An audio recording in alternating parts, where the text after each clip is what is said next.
globalised, interconnected and technological world. Women's empowerment should be championed to address all the problems we face around the globe. It's time to be bold for change. Somali women play an integral part towards healing the wounds caused by the civil war. It is important for Somalis all over the world to challenge inequality, bias, and campaign against violence towards women.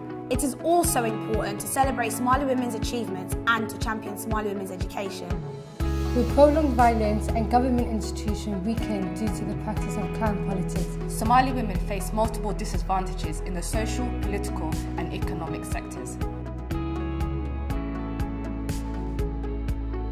Our country is showing signs of stability, but its path to being a successful nation relies heavily on the empowerment of Somali women in the socio-political scene. Dumarka Soomaaliyeed waxay ahaayeen lafdhabarta bulshada dal iyo dibadda mudadii dheereed oo aynu ku soo jirnay dagaaladaii sokeeye.